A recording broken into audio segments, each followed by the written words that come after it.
తెలియజేస్తా ఉన్నాను. దేవా తీసుకోబోతున్న అన్నని జ్ఞాపకం తెచ్చుకోండి. చక్కటి వాక్యాన్ని మమ్మల్ని తీసుకునండి.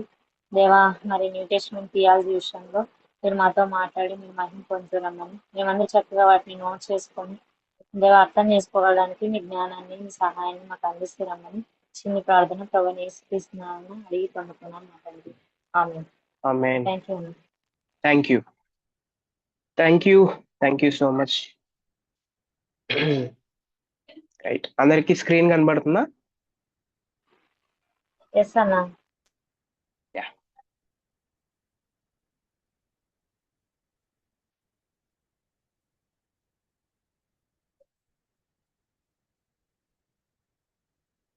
సో అందరికి స్క్రీన్ కనబడుతుందా ఇప్పుడు? Is it okay? అన్నా ఓకే అన్నా. Yeah. Thank you so much for joining. అందరికి praise the lord. Welcome to Vedanta Pathashala. So ఈ ఇయర్ అంతా చాలా చక్కగా దేవుడు మనందరికీ హెల్ప్ చేశాడు. క్లాసెస్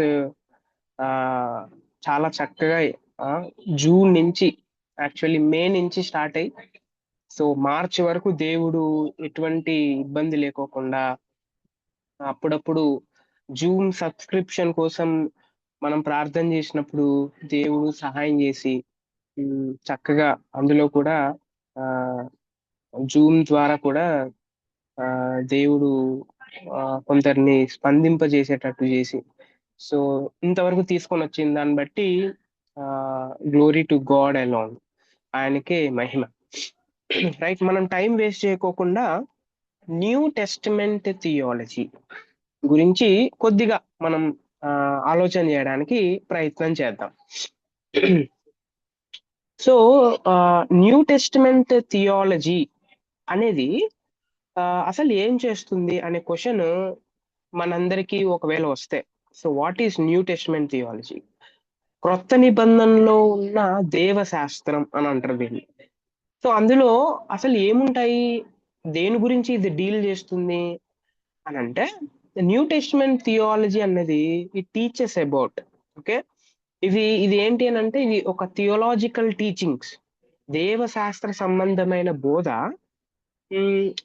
ఎక్కడ అనంటే కొత్త నిబంధనలో, పాత నిబంధనలో కాదు, కొత్త నిబంధనలో థియోలాజికల్ టీచింగ్స్ ఉంటాయి కదా, ఓకే, దాని గురించి డీల్ చేసేదే న్యూ టెస్టిమెంట్ థియాలజీ అని అంటారు.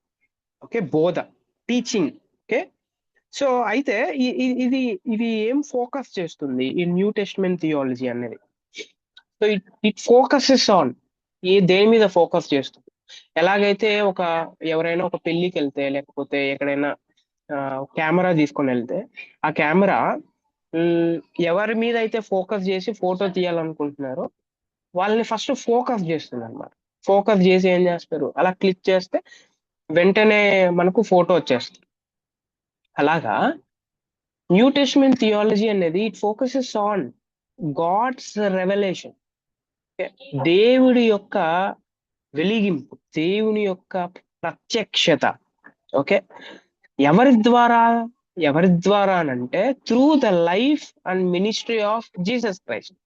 యేసుక్రీస్తు ప్రభువారి యొక్క జీవితం అలాగే యేసుక్రీస్తు ప్రభువారి యొక్క పరిచర్య ద్వారా దేవుని యొక్క ప్రత్యక్షత టీచ్ చేస్తూ ఉంటాం కదా, దాని మీద ఫోకస్ చేస్తుంది అనమాట న్యూ టెస్టిమెంట్ థియాలజీ. అంటే ఇంకా డైరెక్ట్ గా చెప్పాలంటే న్యూ టెస్టిమెంట్ థియాలజీ అనేది యేసుక్రీస్తు ప్రభువారి యొక్క జీవితం మీద అలాగే యేసుక్రీస్తు ప్రభువారి యొక్క పరిచర్య మీద ఫోకస్ చేస్తుంది అనేది గుర్తుపెట్టుకోవాలి. రైట్, ఇంకొకటి న్యూ టెస్టిమెంట్ థియాలజీ దానికన్నా ముందు మనం నేర్చుకోవాల్సింది ఏంటనంటే how many books are there in new testament? కొత్త నిబంధనలో ఎన్ని పుస్తకాలు ఉన్నాయి ఎవరికైనా తెలుసా? Anybody know? 27 అన్న. Thank you. ఎందుకనంటే కొంతమందికి అది కూడా తెలియదు కాబట్టి ఆ క్వశ్చన్ అడిగాను. సో న్యూ టెస్టిమెంట్ లో కొత్త నిబంధనలో 27 బుక్స్ ఉంటాయి. 27 బుక్స్ ఉంటాయి. దాంట్లో ఒకవేళ విభజన చేసినట్టయితే, ఇప్పటి వరకు ఇంటర్ప్రిటేషన్ క్లాసెస్ కూడా మీరు విన్నారు కాబట్టి ఎలాగా దాన్ని విభజిస్తారు 27 బుక్స్ ని?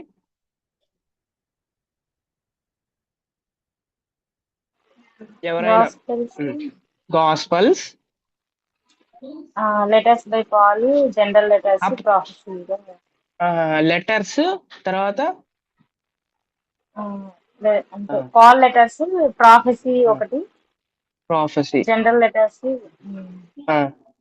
లెటర్స్ అనే పదానికన్నా వేరే పదం యూజ్ చేసాం మనం. జనరల్ లెటర్స్ కొన్ని ఉన్నాయన్న, అవి నేను చెప్పినాను. యా, తర్వాత లెటర్స్ కరెక్ట్. బై పాల్ అని ఓకే. కొన్ని. గాస్పల్స్ తర్వాత మన హిస్టరీ బుక్ ఉంటుంది ఒకటి. ఓకే. సో తర్వాత ఎపిజిల్స్. లెటర్స్ కన్నా ఎపిజిల్స్ అనే పదం మనం వాడాలి. ఎపిజిల్స్ లో కూడా 2 టైప్స్ ఆఫ్ ఎపిజిల్స్ ఉన్నాయి. అదేంటంటే పాలైన్ ఎపిజిల్స్, అంటే పౌలు రాసిన పత్రికలు. తర్వాత రెండోది ఏంటి అంటే జనరల్ ఎపిజిల్స్, సార్వత్రిక పత్రికలు అని అంటారు, జనరల్ ఎపిజిల్స్. దాని తర్వాత ఒకటి ప్రొఫెటికల్ బుక్ అని మనం మనం డివైడ్ చేసాం. ఓకే. ఆన్లైన్ ఎపిజిల్స్ లో కూడా ఇంకా చాలా రకాలు ఉన్నాయి. ఏంటి, లాస్ట్ టైం క్లాస్ తీసుకున్నారుగా, ఆన్లైన్ ఎపిజిల్స్ లో ఏ టైప్స్ ఉన్నాయి? 3 ఉన్నాయి. 3 టైప్స్ ఆఫ్ ఆన్లైన్ ఎపిజిల్స్ ఉన్నాయి. 3 రకాలైన పౌలు రాసిన పత్రికలు. ఏంటవి? దాంట్లో కూడా పౌలు రాసిన పత్రికల్లో కూడా జనరల్ ఎపిజిల్ ఉంది, తర్వాత ప్రిజన్ ఎపిజిల్ ఉంది, దాని తర్వాత పాస్టరల్ ఎపిజిల్ ఉంది. ఓకే. జనరల్ ఎపిజిల్, తర్వాత ప్రిజన్ అంటే చెరసాలలో ఉన్నప్పుడు రాసినది, దాని తర్వాత పాస్టరల్ ఎపిజిల్ అంటే పరిచర్యకు సంబంధించిన పత్రికలు అనేది కూడా మనం చూసాం. సో ఇవి మన ఫస్ట్ మనకు గుర్తుకు రావాలన్నమాట. ఎందుకు అనంటే, ఎందుకు ఇవన్నీ మనం నేర్చుకోవాలి? ఎందుకు గాస్పల్, ఎందుకు ఎపిజిల్స్, ఎందుకు ప్రాఫెటిక్, ఇదంతా అంతా ఒకేసారి చదివేయచ్చు కానీ ఒక ప్రశ్న రావచ్చు మనం. ఓకే. ఎందుకు ఇలాగ మనం విభజించాము అని అంటే, మనం కాదు యాక్చువల్లీ, ఫ్రమ్ 4 fathers. ఓకే. ఎందుకు అనంటే గాస్పల్స్ ని ఒక రకంగా మనం చదవాలి, దానికి ఒక రూల్స్, మెథడ్స్, ఇంటర్ప్రిటేషన్ రూల్స్ దానికి సపరేట్ గా యూజ్ చేయాలి గాస్పల్స్ అర్థం కావాలంటే. తర్వాత ఎపిజిల్స్ లో, మీరు ఎపిజిల్స్ కి వస్తే పౌలు రాసిన పత్రికలను అర్థం చేసుకోవాలంటే దానికి సపరేట్ రూల్స్ అండ్ రెగ్యులేషన్స్ మనం వాడాలి. ఓకే. నేను గాస్పల్స్ కి ఏ రూల్స్ అయితే అప్లై చేస్తానో పౌల్ కూడా అదే యూజ్ చేస్తా, నాకు అర్థమైపోవాలంటే కాదు. తెలుగు భాషలో ఉంది కాబట్టి భాష అర్థం కావచ్చు, కానీ దాంట్లో ఉన్న సత్యం నాకు అర్థం కాదు.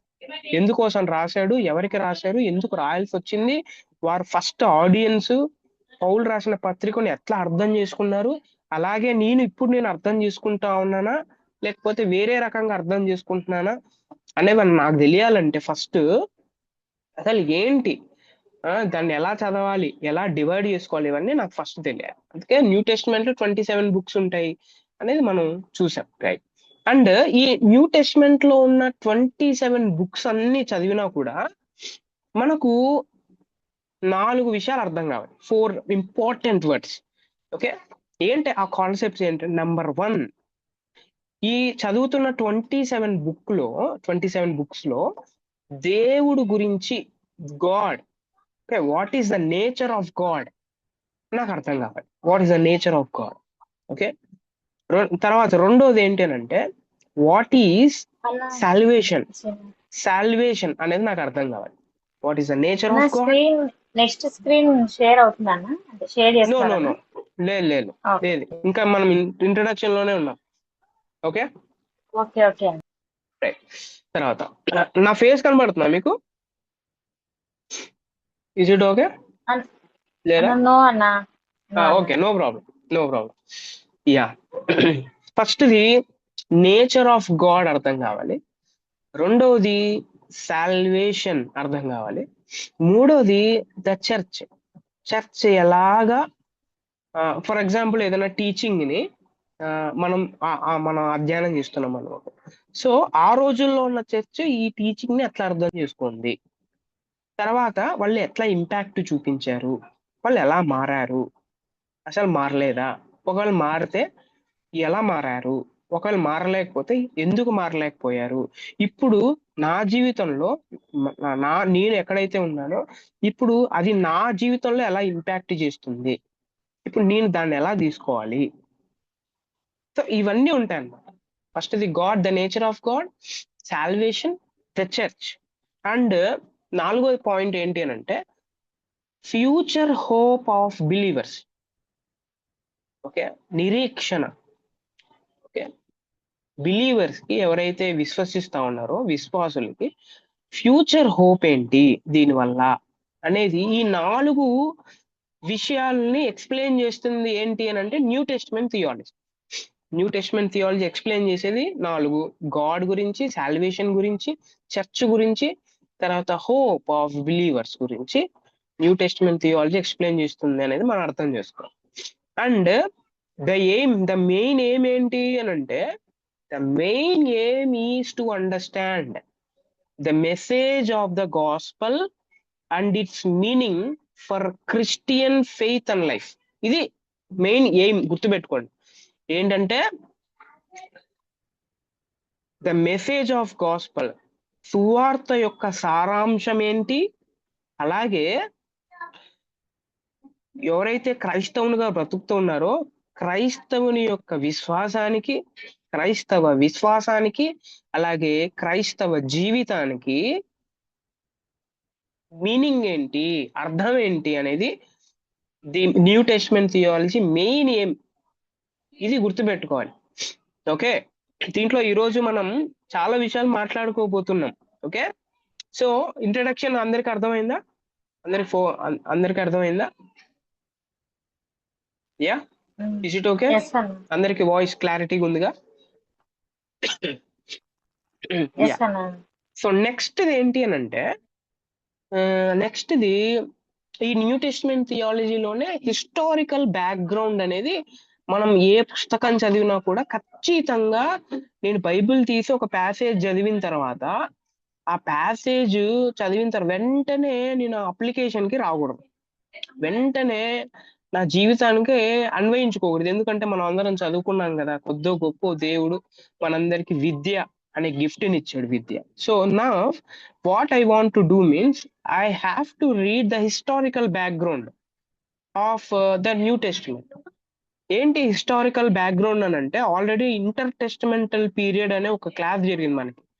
దాంట్లో ఎవరెవరు పాలించారు, దాని సిచ్యుయేషన్ ఏంటి, చక్రవర్తులు ఏంటి, ఎలాంటి పరిస్థితులు ఉన్నాయి అప్పుడు, ఇవన్నీ మనం విన్నాం. అందుకే ఈ న్యూ టెస్టిమెంట్ ముఖ్యంగా మీరు కొత్త నిబంధన 26 పుస్తకాలు ఏదైతే మనం చదువుతున్నామో ఇది రోమన్ ఎంపైర్, రోమన్ సామ్రాజ్యం ఉన్నప్పుడు రాసిన పుస్తకాలు ఇవి, రోమన్ సామ్రాజ్యం ఉన్నప్పుడు. అయితే ఇప్పుడు నేను ఏదైనా పుస్తకం చదివితే ఖచ్చితంగా నేను ఎవరి గురించి నేను కొంచెం అర్థం చేసుకొని రావాలి, ఎవరి గురించి అర్థం చేసుకొని రావాలి దీనికి? About Romans.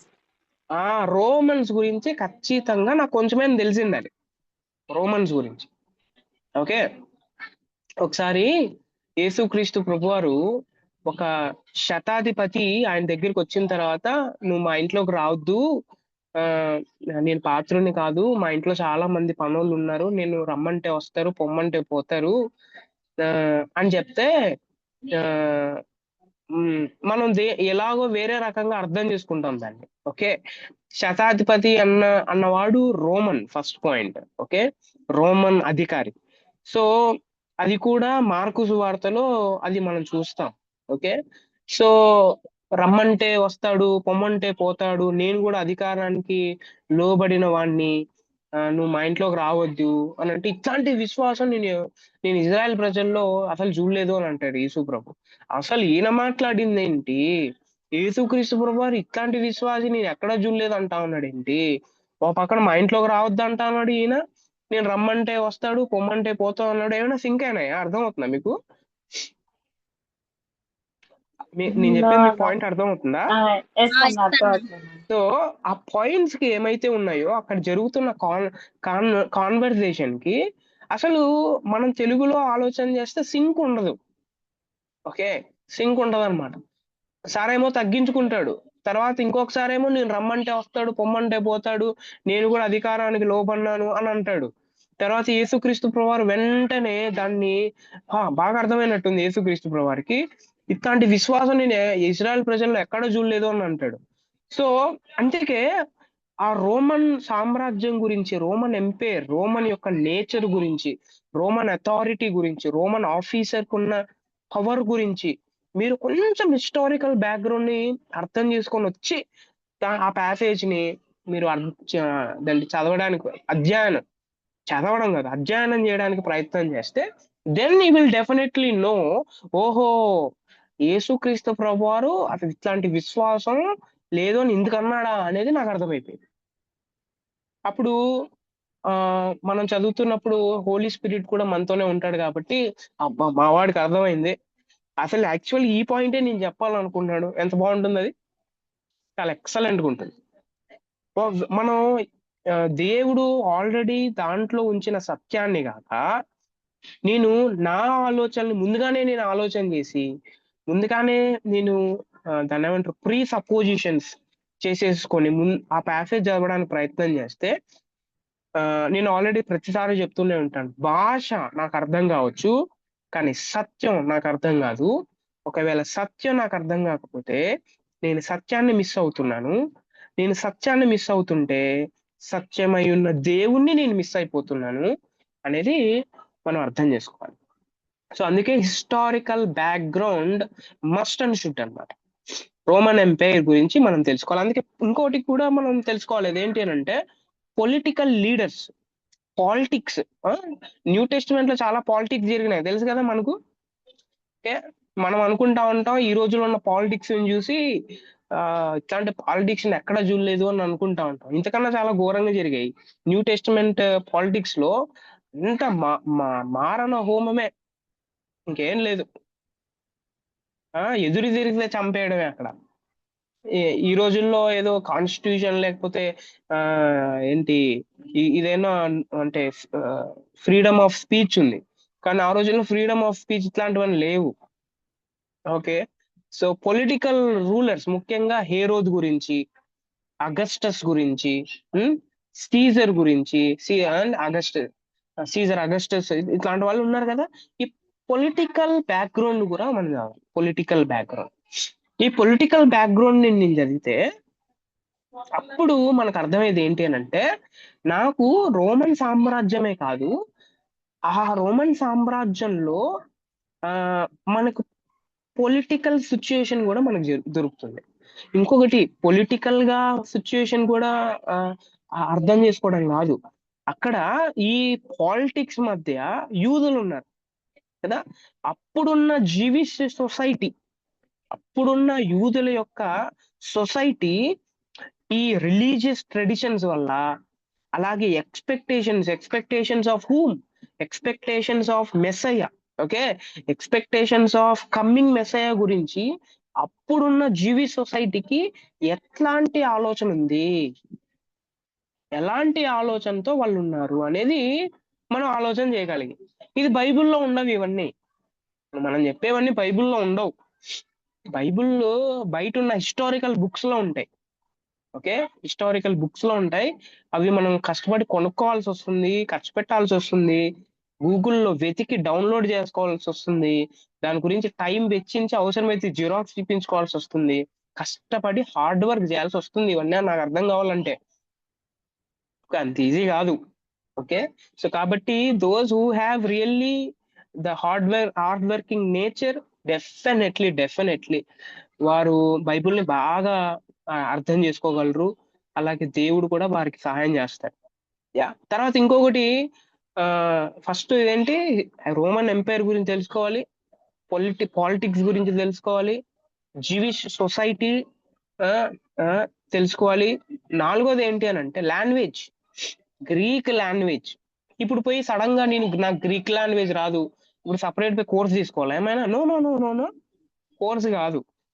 మనం ఏదైనా నాకు వర్డ్ అర్థం కానప్పుడు అప్పుడు నేను ఏం చేయాలి అని అంటే రూట్ లాంగ్వేజ్, ఏ లాంగ్వేజ్ లో నుంచి ట్రాన్స్లేట్ చేశారో ఆ రూట్ లాంగ్వేజ్ లోకి వెళ్ళి, దానికి ఇంగ్లీష్ మీనింగ్స్ కూడా ఉంటాయి. తెలుగులో కూడా ఉంటాయి. ఓకే, అవి మీరు తీసుకున్నట్టయితే it will be very very very helpful. చాలా హెల్ప్ అవుతుంది. ఓకే, ఇంకోటి కూడా చాలా ఇంపార్టెంట్ ఈ హిస్టారికల్ బ్యాక్గ్రౌండ్ లో. ఇంకోటి ఏంటి అంటే కల్చర్ అనేది మెయిన్ ఇంపార్టెంట్. మీకు ఒకటి తెలుసా? ఒక ప్రశ్న అడుగుతాను, ఆ, ఒక సమాధానం చెప్పడానికి ప్రయత్నం చేయండి.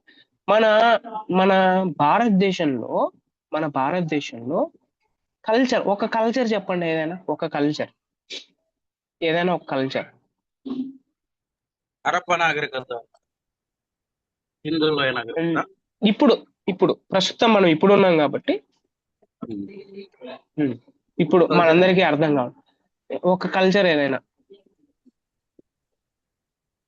పెళ్లి జరిగేటప్పుడు తాళి కడతారన్న. అది కల్చరా, ట్రెడిషనా? కల్చర్ కి ట్రెడిషన్ కి చాలా తేడా ఉంది. అది ముందున్న రోజుల్లో తర్వాత చూద్దాం. ఓకే, ఒక కల్చర్ ఏంటంటే this is the culture of computer. Okay, computer లేకోకుండా మనిషి ఏం చేయలేడు. అలాగే ఆ రోజుల్లో ఏం చేసేవాళ్ళు అంటే లాంగ్వేజ్ లేకోకుండా వాళ్ళు ఏం చేయలేరు అన్నమాట. లాంగ్వేజ్ ఎందుకు అనంటే అలెగ్జాండర్ ఒక పని చేశాడు. ఎవరైనా చెప్పండి, అలెగ్జాండర్ ఏం పని చేశాడు? ఇంటర్ టెస్టిమెంటల్ పీరియడ్ లో మనం విన్నాం అది. ప్రపంచ ప్రపంచాన్ని తన గుప్పిట్లో పెట్టుకొని గెలిచి ఇంకో పని చేశాడు. అంటే ఇంకేం చేశాడు? స్టార్ట్ చేశాడని 330 BC లో ఆయన ఓకే, గ్రీక్ లాంగ్వేజ్ ని కరెక్ట్. గ్రీక్ లాంగ్వేజ్ నేను జయించిన రాజ్యాల్లో ఉన్న ప్రజలందరూ ఖచ్చితంగా నేర్చుకోవాల్సిందే అని ఫోర్స్ చేసి వాళ్ళకి గ్రీకు రాకపోయినా గ్రీక్ నేర్పించాడు అనమాట. ఫోర్స్ఫుల్ గా నేర్పించాడు. దానివల్ల ప్రజలందరికీ గ్రీక్ వచ్చేసింది. వాళ్ళు హీబ్రూ భాష మాట్లాడుతున్నా హీబ్రూ భాష వాళ్ళు సమాజ మందిరాల్లో ఇంట్లో మాట్లాడుకునే వాళ్ళు. బయటకు కమ్యూనిటీగా ఏదైనా కూరగాయలు కొనడానికి వస్తే, లేకపోతే రోడ్డు మీద స్ట్రీట్ మీదకి వస్తే ఖచ్చితంగా అందరూ గ్రీక్ మాట్లాడేవాళ్ళు. ఇంకొకటి, పుస్తకాలు రాయాలన్నా గ్రీక్ భాషలోనే రాసేవాళ్ళు. ఫిలాసఫీస్ ఏమైనా దేని గురించి రాయాలన్నా గ్రీకులోనే. ఇట్లాంటి కల్చర్ వచ్చేసింది అనమాట. మీకు అర్థమవుతుంది కదా? ఇప్పుడు న్యూ టెస్టిమెంట్ గ్రీక్ లో ఎందుకు రాశారబ్బా, హీబ్రూలో రాయొచ్చు కదా అనే ప్రశ్న వేస్తే దానికి ఆన్సర్ ఏంటి?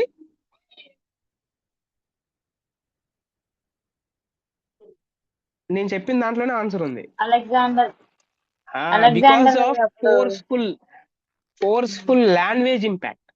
ఓకే, ఇంకోటి ఏంటంటే ఈ గ్రీక్ లాంగ్వేజ్ వల్ల గ్రీక్ భాష మాట్లాడడం చాలా ఈజీ హీబ్రూతో పోలిస్తే. హీబ్రూ భాషలో గట్రల్స్ అని ఉంటాయి, థ్రోట్ తో మాట్లాడాల్సినవి. ఓకే, కంఠస్వరంతో మాట్లాడాల్సినవి ఉంటాయి. అలాగే నాలుకతో మాట్లాడాల్సినవి ఉంటాయి. తర్వాత నాలుక పైన దాన్ని ఏమంటారు గట్రల్స్ అని అంటారు మామూలుగా. కొంచెం వెరైటీగా చాలా కష్టంగా ఉంటుంది అనమాట హీబ్రూ మాట్లాడాలంటే. కానీ గ్రీక్ వచ్చేసిన తర్వాత ఈజీ లాంగ్వేజ్ అనమాట. హీబ్రూ లాగా అంత కష్టమైంది కాదు గ్రీక్ లాంగ్వేజ్. కాబట్టి గ్రీకు ఆ లాంగ్వేజ్ రావడం ద్వారా ఆ రోజుల్లో ఉన్న సువార్త చాలా ఫాస్ట్ గా స్ప్రెడ్ అయిపోయింది. ఫాస్ట్ గా స్ప్రెడ్ కావడానికి కారణం ఏంటంటే one of the reason is Greek language. And ఇంకొక రీజన్ ఏంటి అని అంటే గ్రీక్ కల్చర్. ఓకే, ఇది మనం అర్థం చేసుకోవాలి, హిస్టారికల్ బ్యాక్గ్రౌండ్. ఇంకోటి ఏంటి అని అంటే హిస్టారికల్ బ్యాక్గ్రౌండ్ లోనే అర్థం చేసుకోవాల్సింది, యూదుల్లోనే చాలా విభజనలు ఉన్నాయి యూదుల్లోనే. ఓకే, ఏంటి అని అంటే ద గ్రూప్ ఆఫ్ పరిసయుడు, ద గ్రూప్ ఆఫ్ సద్దూకైలు. ఓకే, సాద్యుసీస్ అని అంటారు. ఇంకోటి the group of Essenes. Okay, వీళ్ళు కుమ్రాన్ అడవిలో అరణ్యంలో జీవిస్తా ఉంటారు. ఓకే, దాంట్లో నుంచి బయటకు వచ్చేసి ఇదంతా చెడిపోయింది, ఇక్కడ ఎక్కడ నీతి లేదు, అంతా అవినీతి ఉంది అని వీళ్ళు ఏం చేశారు అని అంటే కుమ్రాన్ అనే కేవ్ దగ్గరికి వెళ్ళి దేవుడి యొక్క హీబ్రూలో ఉన్న వాక్యాన్ని తర్జుమా చేసుకుంటూ, ట్రాన్స్లేషన్స్ చేసుకుంటూ, అక్కడే పవిత్రంగా జీవించడానికి ప్రయత్నం చేస్తా ఉంటారు. ఓకే, అరణ్యాల్లో. బైబిల్లో కూడా అరణ్యంలో నుంచి ఒక స్వరం వినబడింది. గుర్తొచ్చిందా? ఎక్కడుంది? అరణ్యంలో నుంచి ఒక స్వరం వినబడింది, ఒక కేక వినబడుతుంది. జాన్ అన్న. Baptist John. యా కదా, జాన్ ద బ్యాప్టిస్ట్. బాప్తీసం ఇచ్చే యోహాను. ఆయన ఒంటరిగా అరణ్యంలో జీవించలే, గ్రూప్ ఆఫ్ పీపుల్ ఆల్రెడీ ఉన్నారన్నమాట. ఓకే, వారు ఈ చర్మపు చొక్కాలు చేసుకొని వాళ్ళు సేమ్ ఈ బాప్తీసం ఇచ్చే యోహాను ఏమైతే తిన్నాడో, తేనె తర్వాత మిడతలు అవే తినేవాళ్ళు అనమాట. వాళ్ళు ఇంకొకటి బాగా స్నానం చేసేవాళ్ళు, అక్కడే కొలను కూడా కట్టించుకునే వాళ్ళు అనమాట ఈ మెడిటేరియన్స్ ఈ దగ్గర. సో సో ఈ ఈ ఈ బ్యాక్గ్రౌండ్ మనకు ఖచ్చితంగా తెలిసిండాలి. న్యూ టెస్టిమెంట్ థియాలజీ గురించి నాకు తెలియాలంటే ఇవన్నీ నేను పక్కన పెట్టి, ఈ హిస్టారికల్ బ్యాక్గ్రౌండ్ తో నాకు ఏం పని ఉంది? అసలు ఏం పని లేదు. వీటన్నిటి గురించి నేను చదవను. నాకు అలా చదివేస్తానే ఆ వచనం అర్థమైపోతుంది అని ఒకవేళ ఎవరైనా అంటూ ఉంటే వారు సరిగ్గా బైబిల్ని బోధించడం లేదు, సరిగ్గా బైబిల్ని అర్థం చేసుకోవట్లేదు, బైబిల్ని అర్థం చేసుకోవడానికి అసలు ప్రయత్నం చేయట్లేదు, హార్డ్ వర్క్ చేయట్లేదు, కష్టపడట్లేదు అనేది మనం అర్థం చేసుకోవాలి. Okay, historical background must and should గా మనం అర్థం చేసుకోవాలి. ఒక విషయం, హిస్టారికల్ బ్యాక్గ్రౌండ్ అనే ఒక పాయింట్ వచ్చింది కాబట్టి ఒక చిన్న విషయం చెప్తా ఇంట్రెస్టింగ్ గా ఉండడానికి. అదేంటంటే యేసుక్రీస్తు ప్రభువారు ఒకసారి గెత్సెమనే తోటకి వెళ్ళిన తర్వాత అక్కడ ప్రార్థన చేయడం అయిపోయిన తర్వాత అలా బయటకు వస్తూ ఉన్నప్పుడు, ఓకే, సో బయటకు వస్తూ ఉన్నప్పుడు యెరూషలేం దేవాలయం పెద్ద పెద్ద గోడలు ఉంటాయి కదా, పెద్ద పెద్ద ప్రాకారాలు ఉంటాయి. హేరోదు ఎంత పెద్దగా కట్టించాడంటే, మీకు ఒకటి చెప్పనా, ఆ హేరోదు దేవాలయం ఏమైతే ఉందో, దేవాలయం కాంపౌండ్ వాల్స్ ఉంటాయి కదా, ఆ కాంపౌండ్ వాల్స్ బయట ఇజ్రాయేలు ప్రజలకి ఏవైతే సింబల్స్ పావురం, తర్వాత నూనె, తర్వాత ద్రాక్ష పండ్ల యొక్క చెట్టు, ఇట్లాంటి సింబల్స్ అన్ని కాంపౌండ్ వాల్ చుట్టూ వేయించాడు, బొమ్మలు రాతి మీద చెక్కించాడు. అర్థమవుతుంది కదా. సో చెక్కిస్తే యేసుక్రీస్తు ప్రభువారు, ఒక థియోలాజియన్ చాలా మంచిగా చెప్తాడు. సో మీరు ఎప్పుడైనా దేవాలయం కాంపౌండ్ వాల్ గురించి ఆలోచన చేశారా? కాంపౌండ్ వాల్ గురించి ఆలోచన చేస్తే యేసుక్రీస్తు ప్రభువారు యోహాను సువార్త 15 అధ్యాయంలో ఒక సన్నివేశాన్ని వాడతాడు.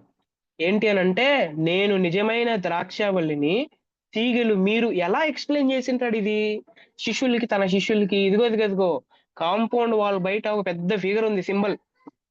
ఈ ఫిగర్ చూపించి, ఇదిగో నేను ఎవరిని ఏంటంటే, నేను ద్రాక్షావల్లిని, ఇదిగో ఇక్కడ ఉన్నాయి కదా సైడ్ కి, ఇదంతా మీరన్న.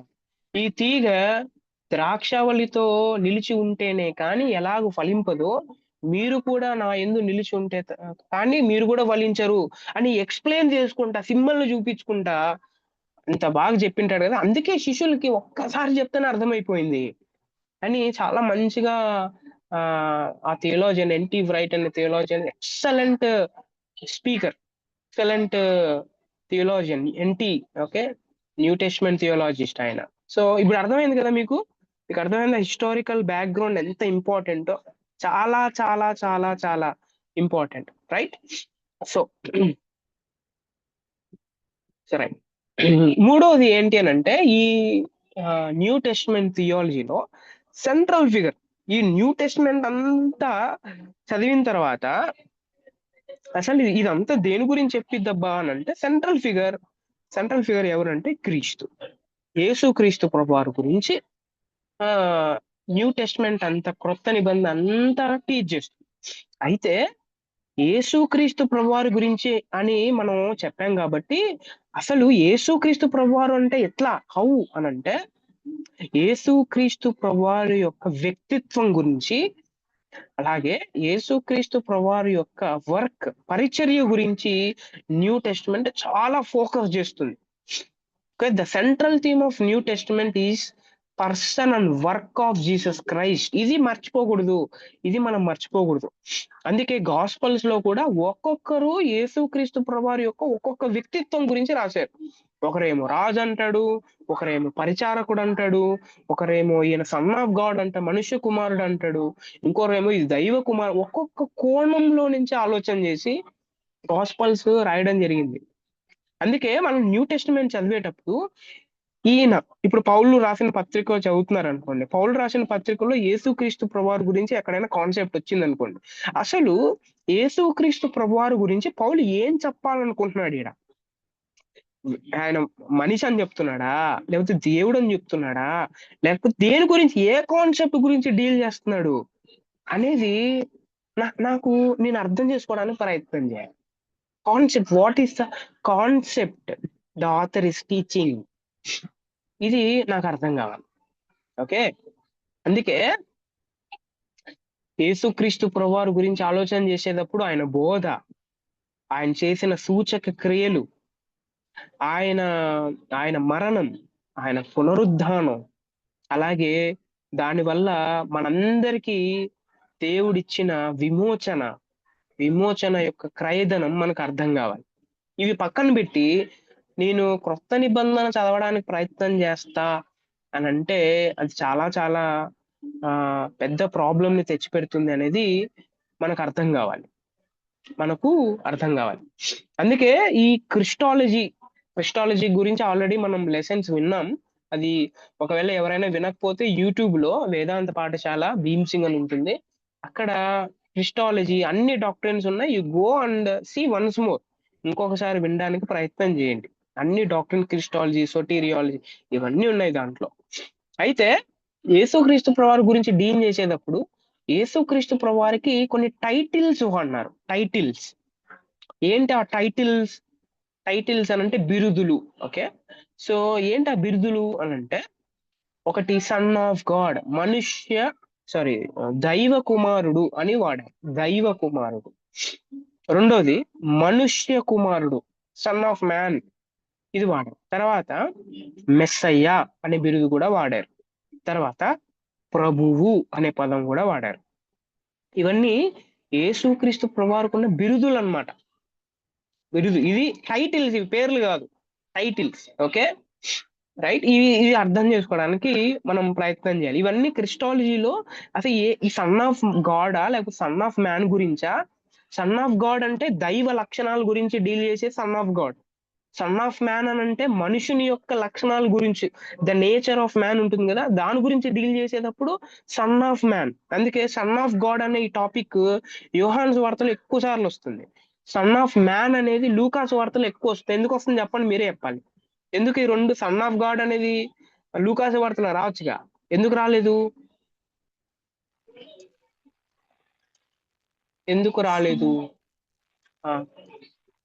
లూకా సువార్తలో మనుష్య కుమారుడు అనే పదం వాడబడింది యేసు ప్రభుకి. యోహాను సువార్తలో దైవ కుమారుడు అని వాడబడింది. ఎందుకు అక్కడే వాడారు, ఇక్కడ వాడచ్చు కదా లూకా సువార్తలో?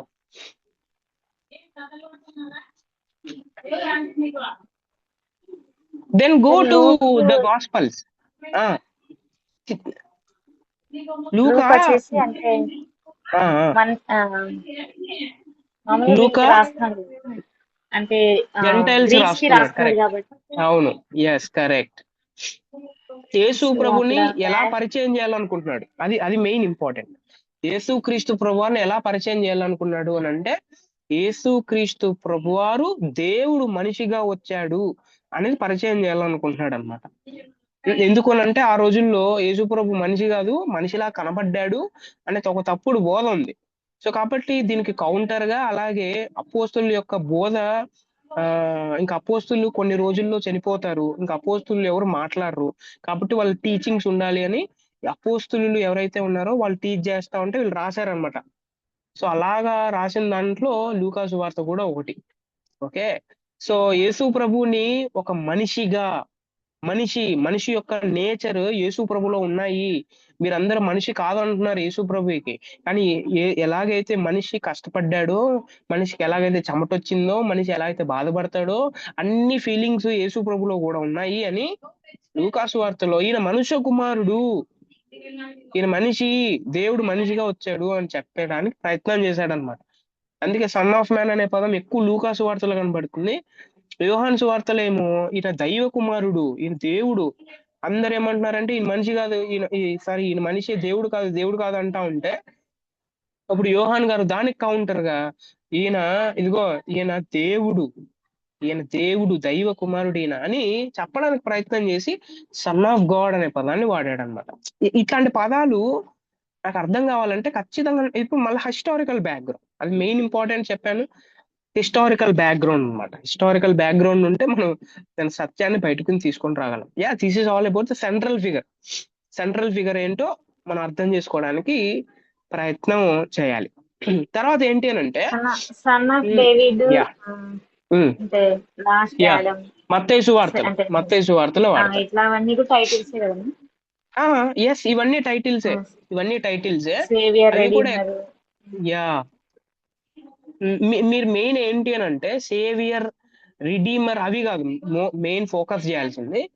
ప్రజలు యేసు ప్రభువాడిని, లేకపోతే యేసు ప్రభువారు తనకు తానే ఎలా పిలుచుకున్నాడు, లేకపోతే ప్రజలు యేసు ప్రభువారిని ఎలా పిలిచారు. నువ్వు కాదు, నేను కాదు. నేనైతే ఇప్పుడు రిడీమర్, సేవియర్ అంటా, కానీ ఆ రోజుల్లో ఉన్నవారు సేవియర్ అన్నారు. ఎవరు అనలేదు, ఎవరు రెడీమర్ అనలేదు. ఓకే, వాళ్ళు వేరే పేర్లతో పిలిచారు. అదేంటంటే ఇలాగే son of David, son of man, son of God, Messiah, ప్రభువా, ఇట్లా పిలిచారనమాట. అందుకే నేను చెప్పేది ఏంటి అని అంటే నేను ఎలా పిలుస్తున్నానని పక్కన పెట్టేసేయండి. నేను కాదు, బైబుల్లో వాళ్ళు ఎలా పిలిచారు, ఏ రకంగా పిలిచారు, నిజంగా పిలిచారా, అబద్ధంగా పిలిచారా, లేకపోతే మనసులో ఒకటి పెట్టుకొని ఇంకొక రకంగా పిలిచారా, లేకపోతే ఆ రోజుల్లో ఉన్న పాలిటిక్స్ దాని ఇన్ఫ్లుయెన్స్ ఏమైనా ఉందా ఇలా పిలవడానికి. ఇప్పుడు నేను ఒకవేళ ఆలోచన చేస్తే ఎవరైనా నన్ను ఇన్ఫ్లుయెన్స్ చేస్తే నేను ప్రభువా అని పిలుస్తున్నానా, లేకపోతే నా హార్ట్ లోని, ఇది అప్లికేషన్ అన్నమాట. అర్థమవుతుందా? రైట్. సో నెక్స్ట్ ఏంటి అని అంటే కింగ్డమ్ ఆఫ్ గాడ్, దేవుని రాజ్యం. ఈ పదం ఎక్కువ న్యూ టెస్ట్మెంట్ లో వస్తుంది. ఓకే, న్యూ టెస్ట్మెంట్ లో వస్తుంది. అది మార్కు సువార్తలో 1:15, అలాగే మత్తయి సువార్త 6 అలాగే లూకా సువార్త 17 ఇవన్నీ ఏంటంటే దేవుని రాజ్యం గురించి. మీరు ఎప్పుడైనా గమనించారా, యేసు ప్రభువు ఏదైనా బోధ చేస్తే, టీచ్ చేస్తే, ఎవరికైనా చెప్తే థీమ్ ఏమై ఉంటుంది అని అంటే థీమ్ మస్ట్ బి ఆయన థీమ్ లో నుంచి బయటకు వెళ్ళడం అనమాట. అసలు థీమ్ ఏమై ఉంటుందంటే దేవుని రాజ్యం ఏంటి. Kingdom of God is the main theme of preaching of Jesus Christ. అదే, కానీ థీమ్ అదే ఉంటుంది, కానీ స్టైల్ మారింది, ప్రీచింగ్ స్టైల్ మారి ఉంటుంది. అర్థం కాని వాళ్ళతో ఏమో ఒక రకంగా మాట్లాడతాడు, అర్థమయ్యే శిష్యులతో ఏమో ఇంకొక రకంగా మాట్లాడతాడు. కానీ థీమ్ లో నుంచి బయటికి వెళ్ళకుండా ఒకే థీమ్ మీద సాధారణ ప్రజలకి, అలాగే అసాధారణ ప్రజలకి, విద్యావంతులకి కూడా అర్థమయ్యేటట్టు ఆయన మాట్లాడగలడు. దీనివల్ల మనం అర్థం చేసుకోవాల్సింది ఒకటి ఉంది. అదేంటి అని అంటే మనం కూడా ఎప్పుడైనా ప్రీచ్ చేస్తూ ఉంటాం, దేవుని వాక్యాన్ని చెప్పడానికి దేవుడు మనకు అవకాశాలు ఇస్తూ ఉంటాడు. అవకాశాలు ఇస్తూ ఉన్నప్పుడు మనం ప్రీచ్ చేసే టాపిక్ ఒకటై ఉంటుంది, అలాగే చెప్తూ వేరే దానికి వెళ్ళిపోయేసి ఎక్కడికో ఇంకా ఎక్కడికెక్కడికో వెళ్ళిపోతారు అన్నమాట. అర్థమవుతుంది కదా? థీమ్ లో నుంచి బయటికి రాకూడదు, థీమ్ లోనే ఉండాలి, థీమ్ గురించే చెప్పాలి. థీమ్ లో నుంచి బయటకు వచ్చామా, నాకు ప్రసంగం, బోధ చేయడం రాదు, బోధ చేయడం మనం నేర్చుకోవాలి. దాన్నే హోమిలిటిక్స్ అని అంటారు. హోమిలిటిక్స్. దీని గురించి నేను ఆల్రెడీ చెప్పాను కదా, ఈ హోమిలిటిక్స్ గురించి, హౌ టు ప్రీచ్. ఓకే, ఇది ప్రసంగ శాస్త్రం అంటారు దీన్ని. దీని గురించి ఎప్పుడైనా అది చెప్పాను ఆల్రెడీ, 1 వీక్ క్లాసెస్ అనేది చెప్పాగా. హోమిలిటిక్స్ గురించి ఒక వీక్ ఖచ్చితంగా మనం మాట్లాడదాం, ఖచ్చితంగా ఒక క్లాస్ తీసుకుందాం. ఎలా ప్రీచ్ చేయాలి, ఎలా పడితే అలా మాట్లాడచ్చా, ఏంటి ఈ థీమ్ లో ఉండాలంటే ఎలాగా నేను పాయింట్లు రాసుకోవాలి, ఎలా ఉండాలి దాంట్లోనే, ఎలాగ ధ్యానం చేయాలి, ఎలాగా నేను నా నోట్స్ రాసుకోవాలి, నోట్స్ రాసుకున్న తర్వాత స్టేజ్ మీదకి వెళ్ళిన తర్వాత పుల్పిట్ మీద నుంచి మాట్లాడేటప్పుడు నా వే ఆఫ్ ప్రీచింగ్ స్టైల్ ఎలా ఉండాలి, నా ముఖ కవలికలు ఎలా ఉండాలి, తర్వాత నా చేతులు ఎలా ఇవన్నీ ఉంటాయి హోమిలిటిక్స్ సబ్జెక్ట్ అన్నమాట ఇది. So we will deal in future definitely if God willing, దేవుడు ఆ, సాయం చేస్తే వి విల్ డీల్. ఇంకోటి ఏంటి అని అంటే కింగ్డమ్ ఆఫ్ గాడ్ అనే థీమ్ ఉంది కదా, యేసు ప్రభు చెప్పే ప్రీచింగ్ థీమ్ ఏమైతే ఉంటుందో, ఇది ఏం చేస్తానంటే ఇట్ రెఫర్స్ టు ఈ కింగ్డమ్ ఆఫ్ గాడ్ అంటేనే it is the ruling of God and authority of God అన్నమాట. దేవుడు దేవుడు నన్ను పరిపాలన చేస్తున్నాడు, ఆయన యొక్క ఆధిపత్యం కింద నేనున్నాను, ఈ సకల ప్రాణులు సకల ప్రజలు ఆయన కింద ఉన్నాం మనం అని చెప్పడానికి యేసుక్రీస్తు ప్రభు ట్రై చేశారు. ఆ రోజుల్లో వీళ్ళు అనుకునేవాళ్ళు, ఏమనుకునేవాళ్ళు, మేము ఒక చక్రవర్తి కింద ఉన్నాం అంతే, ఈ చక్రవర్తి ఎలాగ చెప్తే అలాగ మేము పాటించాల్సిందే, మాకు సాల్వేషన్ కూడా ఎక్కడి నుంచి వస్తుందంటే చక్రవర్తి మారితేనే వస్తుంది, ఈ చక్రవర్తి మారితే బాగుంటుంది, ఈ చక్రవర్తిని తీసేసి ఎవరైనా ఈ మెస్సయ్య వచ్చి ఆ చక్రవర్తిని చంపేసి రూలింగ్ తీసేసుకుంటే బాగుంటుంది అని చాలా మంది అనుకునేవాళ్ళు అనమాట. ఆ రోజుల్లో అలాగే మెస్సయ్య అనుకునేవాళ్ళు. కానీ నో నో నో నో, మీరు అందరు ఆలోచన చేశాను వేరు. కింగ్డమ్ ఆఫ్ దేవుని రాజ్యం అని అంటే దేవుడి కింద మనం ఉండడం, దేవుడు పరిపాలన చేస్తున్నాడు అందరి మీద అని చెప్పడానికి యేసు ప్రభువు చాలా ట్రై చేశాడు. ఇంకోటి ఏంటంటే ఈ కింగ్డమ్ ఆఫ్ గాడ్ లో ఎప్పుడైనా మీరు యేసు ప్రభు టీచ్ చేసిన ప్రీచింగ్ వినండి, మత్తయి సువార్త గాస్పల్స్ లో ఉంటుంది, దాంట్లో ఖచ్చితంగా 3 విషయాలు ఉంటాయి యేసు ప్రభు టీచ్ చేస్తే. ఏముంటాయి తెలుసా? ఫస్ట్ది మనం అసలు మన ప్రీచింగ్స్ లో వాడం అది, మన ప్రీచింగ్స్ లో అది వాడితే అందరు ఏమంటారు అని అంటే కొంతమంది ఏమంటారు అంటే తప్పుడు బోధకులు అని అంటారు, కొంతమంది చాలా కోపం వస్తుంది ఆ పదం వాడితే. అదేంటో తెలుసా? పశ్చాత్తాపం, రిపెంటెన్స్. యేసు ప్రభు అసలు ఏదైనా ప్రీచింగ్ చేస్తే ఇది లేకోకుండా ఆయన ప్రీచింగ్ చేయడం అన్నమాట. రిపెంటెన్స్, పశ్చాత్తాపం గురించి ఖచ్చితంగా ఉంటుంది. తర్వాత విశ్వాసం గురించి ఉంటుంది ఆయన టీచ్ చేస్తే. తర్వాత ఒబీడియన్స్ టు గాడ్స్ విల్ ఉంటుంది, విధేయత, దేవుని యొక్క ప్రణాళికకు విధేయత. ఈ 3 ఆయన దేవుని యొక్క రాజ్యం అనే థీమ్ లో ఆయన ప్రీచింగ్ లో వాడే కాన్సెప్ట్స్ అన్నమాట. ఈ రోజుల్లో మీరు ఎప్పుడైనా ప్రీచింగ్స్ బాగా వినండి, చాలా విషయాలు వస్తున్నాయి కదా, చాలా ప్రీచింగ్స్ వస్తున్నాయి కదా. So who is telling about repentance? ఎవరు నిజంగా పశ్చాత్తాపం గురించి చెప్తున్నారు? ఎవరు నిజంగా విశ్వాసం గురించి చెప్తున్నారు? ఎవరు నిజంగా విధేయత గురించి చెప్తున్నారు? Who is telling? చాలా తక్కువ మందిని మనం చూస్తాం, చాలా తక్కువ మంది. పశ్చాత్తాపం గురించి చెప్పే రోజులు వెళ్ళిపోయాయి. పశ్చాత్తాపం అంటే ఏంటో కూడా తెలియని సమాజంలో మనం బ్రతుకుతా ఉన్నాం. సమాజం అనే పదం కాదు, అట్లాంటి సంఘాలలో, అట్లాంటి చర్చెస్ లో, అట్లాంటి కమ్యూనిటీస్ మధ్య మనం బ్రతుకుతా ఉన్నాం. సారీ అని చెప్పలేక ఈగోతో ముఖం చిన్నబుచ్చుకొని అటువైపు ఇటువైపు వెళ్ళే పరిస్థితుల్లో చర్చెస్ లో మనం చూస్తా ఉన్నాం అన్నమాట. there is no repentance and there is no faith, there is no obedience, no obedience. Okay, కానీ యేసు ప్రభు మాత్రం అలాగా ఆయన రాజీ పడేవాడు కాదు. ఓకే, అండ్ అందుకే యేసు ప్రభు ఏదైనా ఉపమానాలు చెప్పినా ఉపమానాల్లో ఖచ్చితంగా కింద ఏముంటుందంటే it is all about the nature of Kingdom.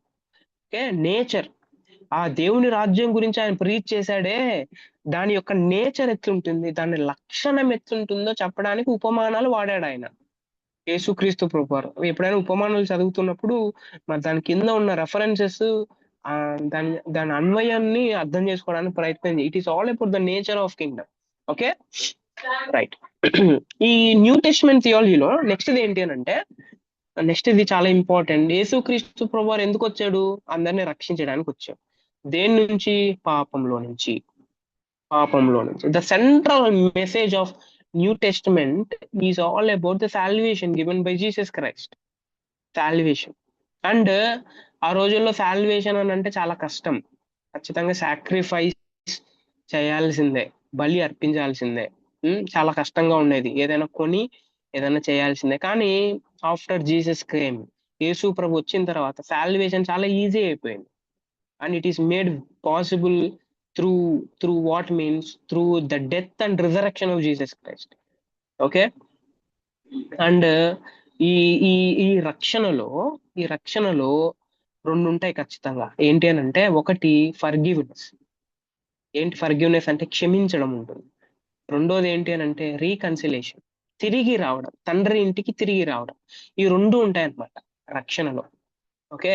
Forgiveness, reconciliation. Okay. So మనం కూడా రక్షింపబడిన తర్వాత మనం ఖచ్చితంగా చేయాల్సిన రెండు పనులు ఉన్నాయి. అదేంటి అని అంటే forgive others, reconcile with others. Okay. So ఈ రెండు లేకపోతే, అందుకే ఎంఎం థామస్ అనే ఒక థియోలాజియన్ ఏమంటాడు తెలుసా, చాలా ఇంపార్టెంట్. ఎంఎం థామస్ ఆయన పేరు, థియోలాజియన్, వెరీ ఫేమస్ థియోలాజియన్. ఏమంటాడంటే సాల్వేషన్ ఈజ్ హ్యూమనైజేషన్ అని అంటాడు ఆయన. సాల్వేషన్ ఈజ్ నథింగ్ బట్ హ్యూమనైజేషన్ అని అంటాడు. సాల్వేషన్, నేను రక్షణ పొందానని చర్చిల్లో అరవడం కాదు. చర్చి బయటకు వచ్చి పక్కనున్న వాళ్ళకి, డబ్బు లేని వాళ్ళకి, అన్నం లేని వాళ్ళకి, లేకపోతే ఎవరైతే సహాయం కోరుతా ఉన్నారో వాళ్ళకి సహాయం చేయి ఫస్ట్.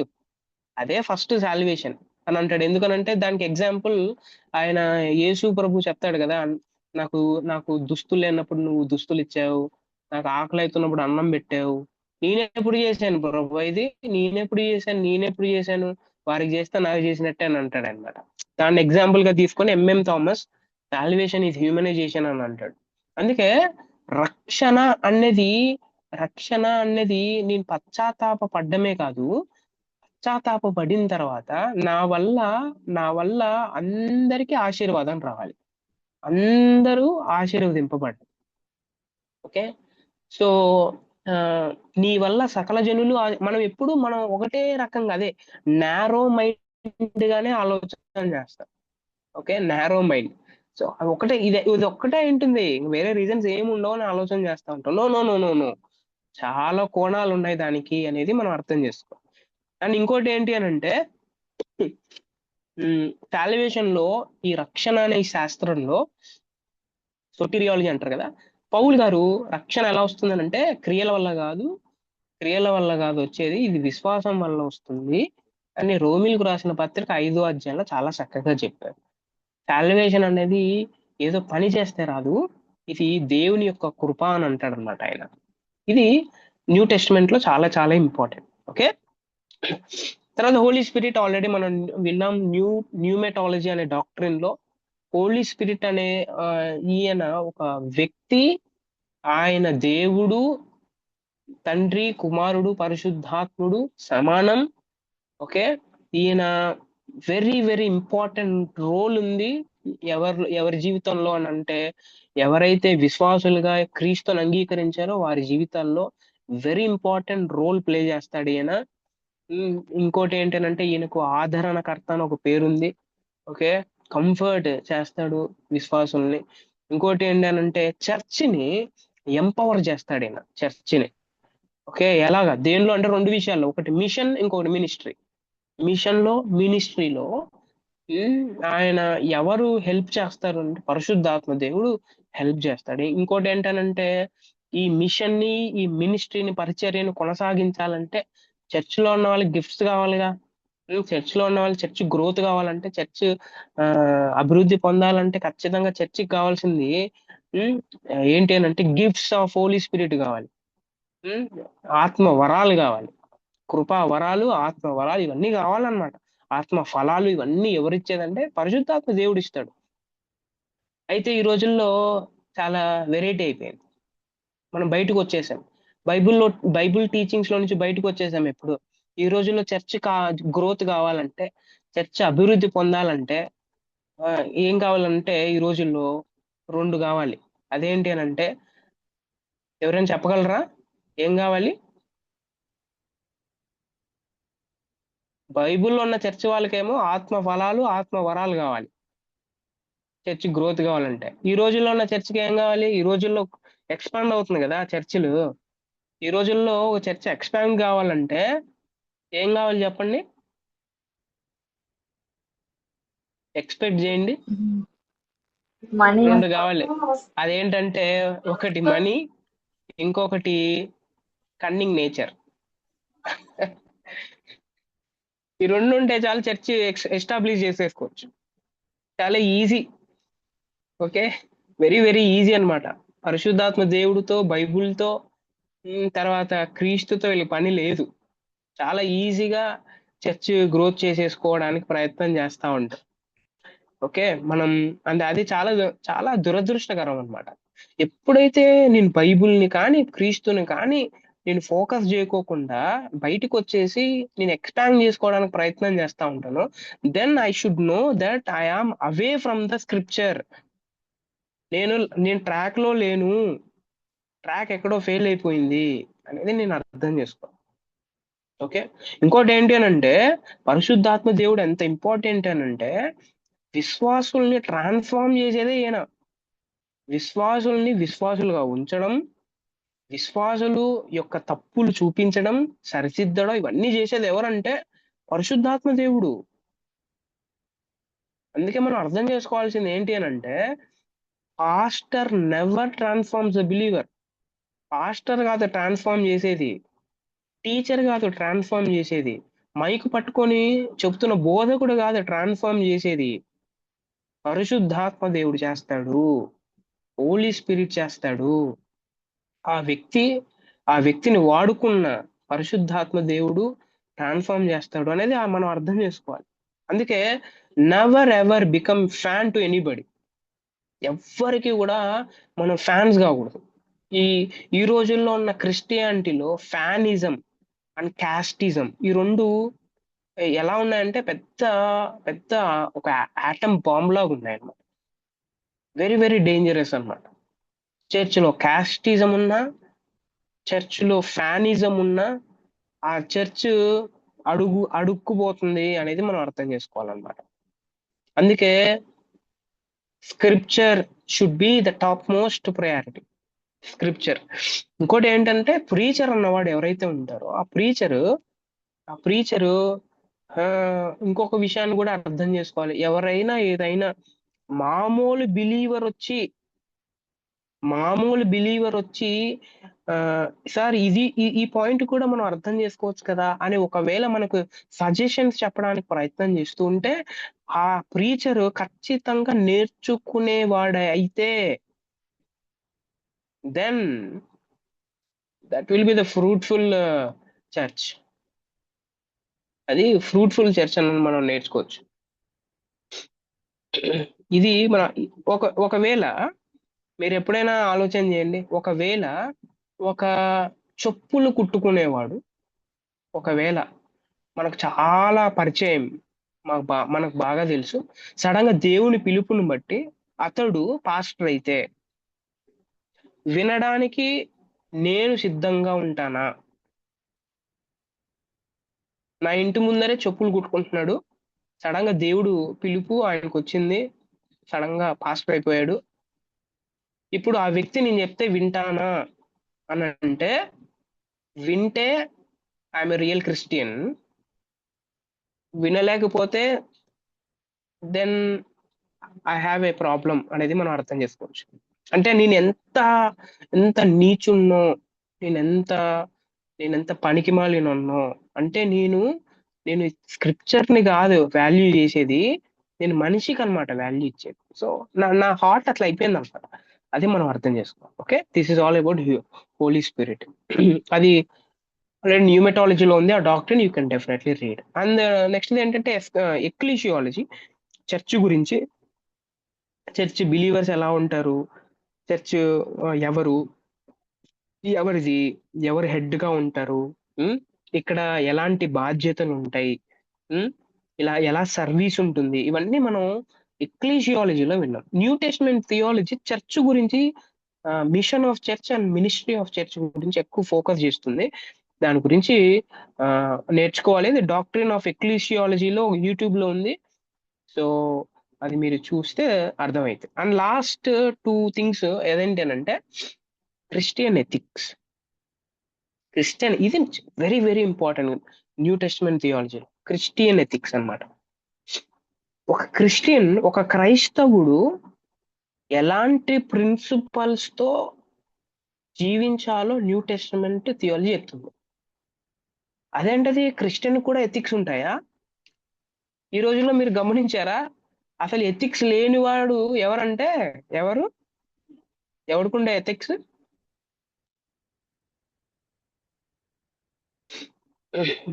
స్పందించాలి. ఎథిక్స్ ఎవరికి ఉండవు? Moral values ethics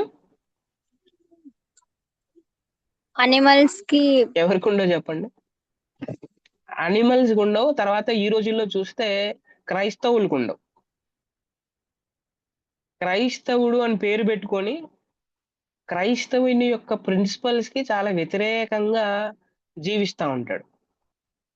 okay, ethics అనేవి క్రిస్టియన్స్ కి సూట్ కాదు, ఇట్లాంటివన్నీ ఉండవు. మనం అన్ని చెప్తా ఉంటారు వాళ్ళందరూ చెప్తా ఉంటారు. మనం మందే అని కొంతమంది వెళ్ళిపోతా ఉంటారు అనమాట. నో నో నో నో అలా కాదు. అందుకోసం కాదు ప్రభు మనల్ని పిలిచింది. ఓకే, ప్రేమ, తగ్గింపు, క్షమాపణ, పరిచర్య, ఇవన్నీ క్రిస్టియన్ ఎథిక్స్ లో సెంట్రల్ వాల్యూస్ అన్నమాట. Central values. అందుకే మనం ఏదైనా ప్రీచ్ చేస్తున్నప్పుడు, బోధ చేస్తున్నప్పుడు హేట్ స్పీచెస్ చేయకూడదు.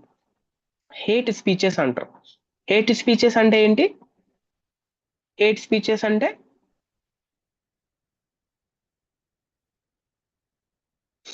హేట్ స్పీచెస్ అంటే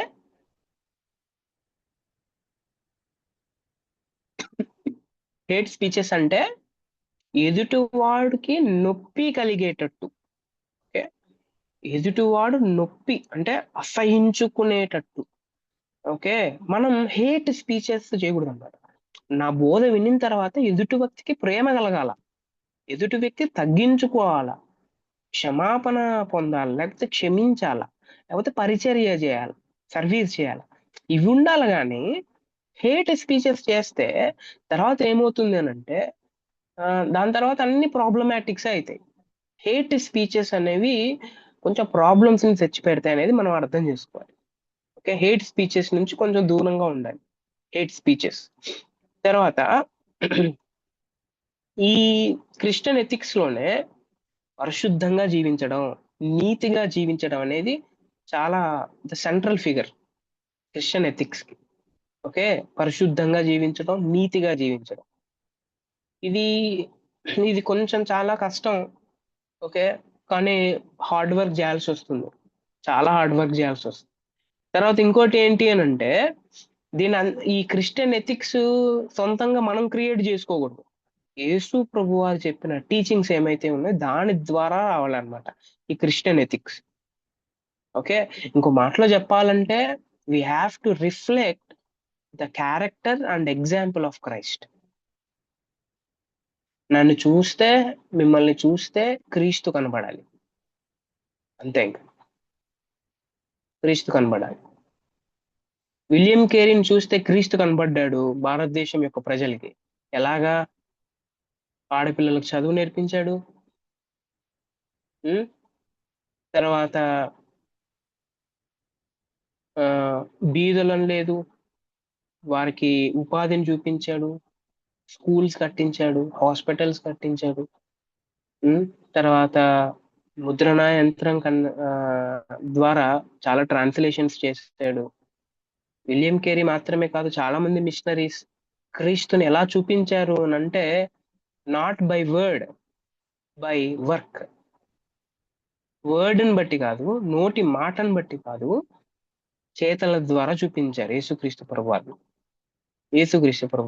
అయితే ఈ రోజుల్లో అసలు నోటి మాట ద్వారా కూడా చూపించలేకపోతున్నాం. మనం వర్క్ పక్కన పెట్టేసండి, మాటలు కూడా సరిగ్గా ఉండట్లేదు Christians. Okay, so Christian ethics లో నుంచి మనం బయటికి రాకూడదు. We should be the example of Christ అని. ఓకే, తర్వాత నెక్స్ట్ ఏంటంటే ఎస్కటాలజీ. యేసుక్రీస్తు ప్రభు వారు రెండోసారి రావడం, ఫ్యూచర్ హోప్ ఎలా ఉంటుంది, యేసుక్రీస్తు ప్రభువారు ఎలా వస్తారు, ఎలా జడ్జిమెంట్ జరుగుతుంది, అది మన రెవల్యూషన్ లో మనం చూసాం. అది కూడా యూట్యూబ్ లో ఉంది. You can definitely see what is there in it. And ఈ 2 పాయింట్లు చాలా important. Unity and diversity in the new testament. కొత్త నిబంధనలో యూనిటీ అండ్ డైవర్సిటీ ఎలా ఉంది? మీరు బాగా గమనించారా?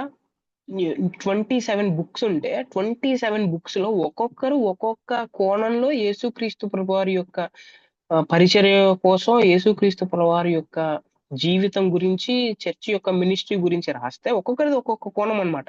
సేమ్ ఉండవు, ఏ పుస్తకాలు సేమ్ ఉండవు. కానీ సెంట్రల్ థీమ్ ఏంటి? సెంట్రల్ థీమ్ ఒక్కొక్కరు ఒక్కొక్క కోణంలో చెప్పిన సెంట్రల్ థీమ్ యేసుక్రీస్తు ప్రభువారు. Central theme unity in diversity అని అంట. ఓకే, ఇది ఇది ఇది కామన్ మెసేజ్ అన్నమాట. The common message of gospel. Okay, common message of gospel ఏంటి అని అంటే, we should not get away from the core principle of gospel. Core principle of gospel ఏంటి? కోర్ ప్రిన్సిపల్ ఏంటి? రిపెంటెన్స్, ఇంకోటి ఏంటి? Faith faith and obedience, obedience. దీంట్లో నుంచి బయటికి రాకూడదు. ద కామన్ మెసేజ్, యేసుక్రీస్తు ప్రభువారు గాస్పల్ అంటేనే కింగ్డమ్ ఆఫ్ గాడ్ కదా అయింది. సో మారు మనసు పొంది, ఓకే, పశ్చాత్తాపపడండి, ఓకే, దేవుని రాజ్యం సమీపించింది అని చెప్తాడు అన్న. ఆయన స్టార్ట్ చేసింది అలా స్టార్ట్ చేశాడు. సో ద కామన్ మెసేజ్ అనేది మనం మర్చిపోకూడదు ఎప్పుడు. కామన్ ఏదో సుత్తంతా చెప్పి ఆ రాజులు అలా పరిపాలన చేశారు, ఈ రాజులు పరిపాలన చేశారు, ఇప్పుడు పరిపాలన అయితే నాకేంటి ఇప్పుడు? What is the message? So what is the common message? ఇది మనకు అర్థం కావాలి. ఓకే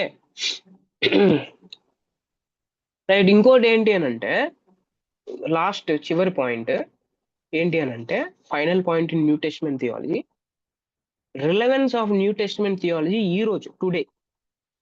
అయితే ఇప్పుడు న్యూ టెస్టిమెంట్ థియాలజీ అంతా 10 పాయింట్ల గురించి చెప్పిద్ది. ఆ 10 పాయింట్ల గురించి చెప్తే ఇప్పుడు నాకేంటి దీని ద్వారా నేనే నేర్చుకోవాలా అని అంటే, new testament theology continues to guide Christian belief and practice. ఎప్పుడైతే నేను బైబుల్ చదువుతున్నానో, చదవడం నాకు అవసరం లేదు, నేను అధ్యయనం చేసి నేను క్రిస్టియన్ ఎథిక్స్ ని, యేసుక్రీస్తు ప్రభువారిని, యేసు ప్రభు చెప్పిన మెసేజ్ ని, ఇవన్నీ నేను నేర్చుకున్న తర్వాత నా క్రిస్టియన్ బిలీఫ్ లో, అలాగే నా ప్రాక్టీస్ లో అవి ఉండాలి. అవి నన్ను గైడ్ చేయాలి. అవి నేను చేసేది ఒకటి, ఇక్కడ చదివేది ఒకటి అని అంటే ఐఎమ్ ఏ హిపోక్రైట్. నేను అప్పుడు వేషధారిని. Okay, and New testament theology relevance ఏంటి అని అంటే, ఈ రోజుల్లో ఇట్ హెల్ప్స్ బిలీవర్స్ అండర్స్టాండ్ ఏంటి అని అంటే, number 1, God's love and God's salvation. దేవుని యొక్క ప్రేమ, దేవుని యొక్క విమోచన నాకు అర్థమవుతుంది. ఇంకోటి, న్యూ టెస్టిమెంట్ థియాలజీలో ఇప్పుడున్న రిలవెన్స్ ఏంటి అని అంటే, ఇది ఏం చేస్తుందనంటే, it provides moral direction for life and society. Moral direction ని, నేను మోరల్ గా, ఎథికల్ గా ఎట్లా జీవించాలి అనేది నన్ను గైడ్ చేసేది ఎవరు అని అంటే, the teachings of Jesus Christ. అది నాకు అర్థం కావాలి. అండ్ ఇంకోటి ఏంటి అని అంటే, ఈ new testament theology it encourages the mission, okay, service and spiritual growth. ఎలా పరిచర్య చేయాలో, ఎలాగా ఆధ్యాత్మికంగా ఎదగాలో ఎంకరేజ్ చేసేది ఏంటి అంటే న్యూ టెస్టిమెంట్ థియాలజీ ఎంకరేజ్ చేస్తుంది. ఇంకోటి ఏంటి అని అంటే, అప్పుడు యేసుక్రీస్తు ప్రభువారు చెప్పిన మెసేజ్ ఏమైతే ఉందో, ఇప్పుడు నేను చెబుతున్న మెసేజ్ ఏముంటుంది? సింక్ కావాలి. The message of Christ remains relevant for the modern world. ఇప్పుడు ఫర్ ఎగ్జాంపుల్ మీకు ఒక విషయం చెప్తా. ఇది బాగా అర్థం చేసుకొని నాకు చెప్పండి. ఫర్ ఎగ్జాంపుల్ ఒక వ్యక్తికి అందరూ ఉన్నారా యా యా ఒక వ్యక్తికి చాలా ఆకలి అవుతుంది. అన్నం తిని 10 రోజులైంది. ఓకే, చాలా ఆకలి అవుతుంది అనమాట. ఇప్పుడు ఉమ్, ఆ వ్యక్తి దగ్గరికి సువార్త చెప్పడానికి వెళ్ళావు నువ్వు. ఓకే, ఆ వ్యక్తి దగ్గరికి సువార్త చెప్పడానికి వెళ్ళావు. ఇప్పుడు వెళ్తే ఇప్పుడు నేను సువార్త ఆ, చెప్పడానికి ఆ, వెళ్తే ఇప్పుడు నేను ఫస్ట్ ఏం చేయాలి?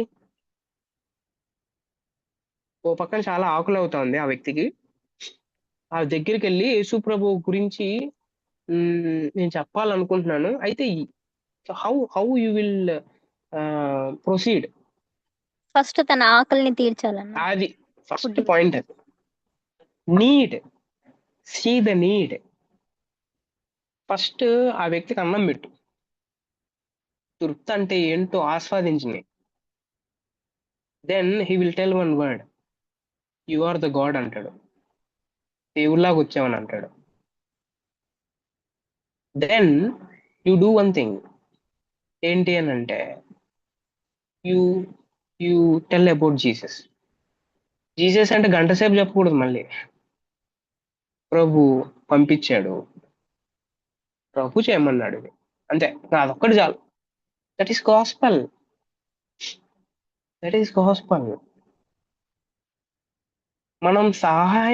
మనం వర్క్ చేయకోకుండా మనం గాస్పల్ ని అంత ఈజీగా ప్రీచ్ చేయలేం. సో ఇప్పుడు ఫర్ ఎగ్జాంపుల్ చాలా మంది దగ్గర డబ్బు ఉంది, హెల్త్ బాగుంది, చాలా హెల్త్ బాగుంది.